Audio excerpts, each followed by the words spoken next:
Evening, guys. Just put in this 86cc top end on this little 6400. There we go, look, 6400.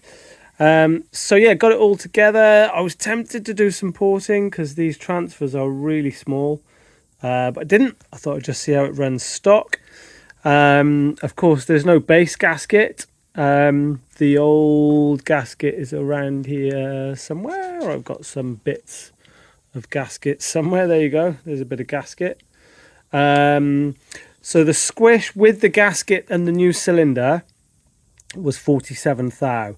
So the old gasket was 20 thou, so we should have about 27 thou squish, which is perfect for a big 87cc saw, 86cc saw, whatever it's going to be. So yeah, I just wanted to show you before I put this cylinder on. So this is the stuff I seal cylinders with, Loctite 574.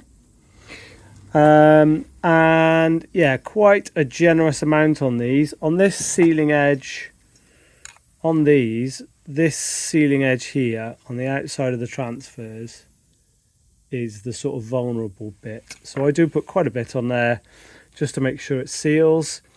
Everything is clean and it's been degreased. So I'm just going to drop that on and then I'll leave it 24 hours. Circlips are in, horrible little fighty things.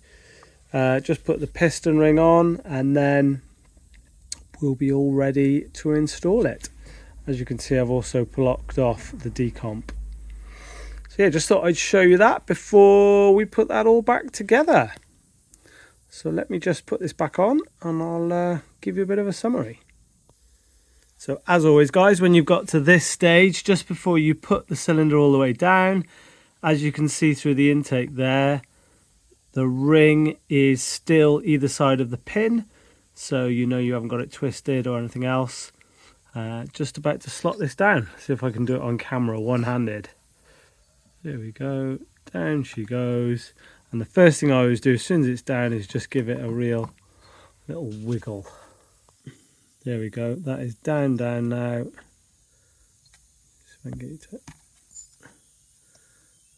Just give that a bit of a wiggle there just to get the sealant all spread out nicely. And now we'll notch it, we'll tighten it down. Well, I was all about to snug it all down and then I forgot I didn't have the intake boot on. So don't do what I did. And remember, once you've checked that ring, just to put the intake boot on, or put it on first and then look through the intake to check you've got that all on. So you need to put on these Makita and Dolmars, you need to put this intake boot on and you need to connect the impulse line here before you put the cylinder down, which I'm now going to do. So don't do what I just did. Okay, so finally, there she is, all back together. Now with the bigger 85cc 54mm top end. So we'll just show you the old open port, finger ports. So no, I don't know if they're finger ports, you tell me. But yeah, that's the old cylinder, which doesn't look great. The one that really tells the story is the piston. Don't think there's any piston ring left really, or it's become one with the piston, unfortunately. Poor old thing. So I wonder what happened. Probably just run blunt. Something crazy. We'll see. Of course, we'll check the mixtures and everything once we get this running. Who knows? Maybe it won't run. Maybe there's a carb problem or something I've yet to find. But there we go. Nice spangly top end on it. I always leave them now with the spark plug out and leave it 24 hours for that, for the sealant to dry. So I literally don't touch it. Don't put the plug in. If you put the plug in, you'll be tempted to pull it over and feel what the compression's like. And if you do that, you're forcing air around all of those surfaces that you've sealed. So I don't do that. I'm going to go and put this in the warm now because I'm in my shed in, well, April in the UK, but it's still like 7 degrees. So I'm going to go and put this in the house just overnight and then put the old plug in, and then we can see on the next episode We'll see if we can get her fired up, or certainly see what the compression's like, see if we can get her fired up. I'm still missing an odd couple of fasteners for this, so the exhaust 2 bolts are a bit missing. It's a bit of a bits and pieces saw, this. But I did have some nice, that was an eBay top cover or something that I found. Ultrasonic cleaners arrived as well. But I have managed to source some nice, shiny black plastics. So when she's all done, she's going to be super smart.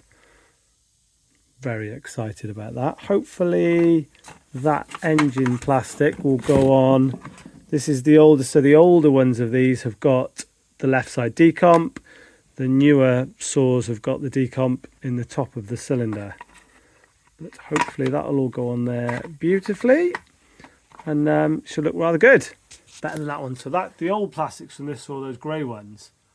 So the grey ones went on that 7900 there. So that's a stock 7900, which I'm going to run this against.